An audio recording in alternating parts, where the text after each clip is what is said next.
येणाऱ्या विधानसभा निवडणुका या भाजप, राष्ट्रवादी, शिवसेना हे एकत्र लढणार की स्वतंत्रपणे आपलं अस्तित्व जपण्याचा प्रयत्न करणार याबाबत अजून संभ्रमावस्था असून येणाऱ्या काळात आणखी कोणते बदल आपल्याला पाहायला मिळतील हे सांगता येणार नाही।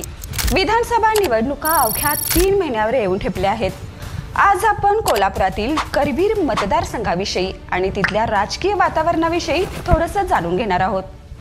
नमस्कार, मी सुरेखा आणि आपण पाहतात तारा न्यूज। करवीर विधानसभा मतदारसंघात तिरंगी लढत होण्याची शक्यता आहे, कारण आमदार विनय कोरे यांनी जिल्ह्यातील 4 जागांवर दावा सांगितल्यामुळे महायुतीत मोठा संघर्ष पाहायला मिळणार आहे। कोल्हापूर जिल्ह्यातील पन्हाळा, शाहूवाडी, हातकणंगले व चंदगड या विधानसभा मतदारसंघात आमदार विनय कोरे हे आपले उमेदवार उभे करतात। मात्र यंदा करवीर विधानसभा मतदारसंघावरील देखील त्यांनी दावा सांगितल्यामुळे दिवंगत आमदार PN पाटील यांचे सुपुत्र राहुल पाटील व शिंदे गटाचे माजी आमदार चंद्रदीप नरके यांच्यात आता तिसऱ्या व्यक्तीने प्रवेश केल्याने करवीर विधानसभा मतदारसंघात तिहेरी लढत होण्याची शक्यता नाकारता येणार नाही। जर असं झालं तर एकनाथ शिंदे गटाचे शिवसेनेचे माजी आमदार चंद्रदीप नरके यांच्या अडचणीत वाढ होण्याची शक्यता आहे। करवीर विधानसभा मतदारसंघात डॉक्टर राहुल पाटील विरुद्ध चंद्रदीप नरके अशी दुहेरी लढत होईल असं वाटत असतानाच डॉक्टर आमदार विनय कोरे यांनी आपल्या उमेदवार उभा केल्यास त्यांचा फटका साहजिकच चंद्रदीप नरके यांना बसणार आहे। शिवसेनेमध्ये फूट पडल्यानंतर त्याचे परिणाम संपूर्ण राज्याच्या राजकारणावर झाले। जिल्ह्यातही त्याचे पडसाद उमटले। मुख्यमंत्री एकनाथ शिंदे यांनी शिवसेनेतून बाहेर पडत भाजपला पाठिंबा दिला। यावेळी त्यांच्यासोबत जिल्ह्यातील शिवसेनेच्या धनुष्यबाण चिन्हावर निवडून आलेले सर्व विद्यमान खासदार, आमदारांनी त्यांच्या सोबत जाण्याचा निर्णय घेतला।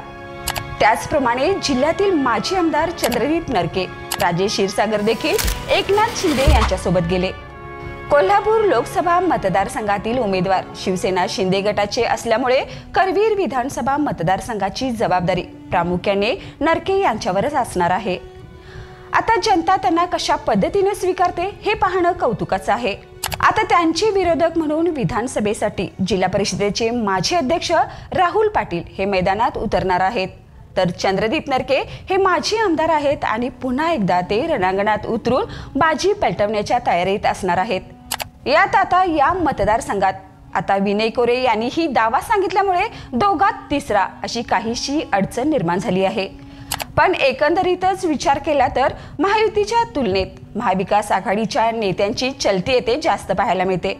आमदार सतेज पाटील यांनी आपल्या राजकीय कारकिर्दीची सुरुवात या मतदारसंघातून केली असल्यामुळे त्यांचाही या तालुक्यात गट आहे। करवीरप्रमाणेच आमदार सतेज पाटील यांचा गगनबावडा तालुक्यातही प्रभाव आहे। या तालुक्यात साखर कारखान्याच्या माध्यमातून त्यांनी चांगलेच जाळे निर्माण केले आहे। काँग्रेसचे शिक्षक आमदार जयंत आसगावकर हे देखील या मतदारसंघातीलच आहेत।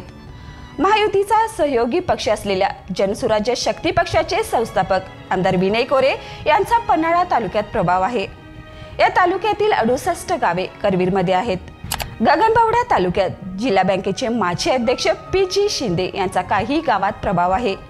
कुंभी कारखान्याच्या कार्यक्षेत्रात येणाऱ्या गावांमध्ये माजी आमदार चंद्रदीप नरके यांचे चांगले संबंध आहेत। यावरून या विधानसभा मतदारसंघात सर्व नेत्यांचा आपापल्या भागात प्रभाव दिसून येतो। असं असलं तरी महाविकास आघाडीतील नेते पाहिल्यानंतर विधानसभेला या मतदारसंघात महाविकास आघाडीला रोखण्यासाठी महायुतीच्या नेत्यांना कंबर कसावी लागणार हे मात्र नक्की। अशाच ताज्या बातम्यांना पाहण्यासाठी तारा न्यूजला लाईक करा आणि सबस्क्राईब करा। धन्यवाद।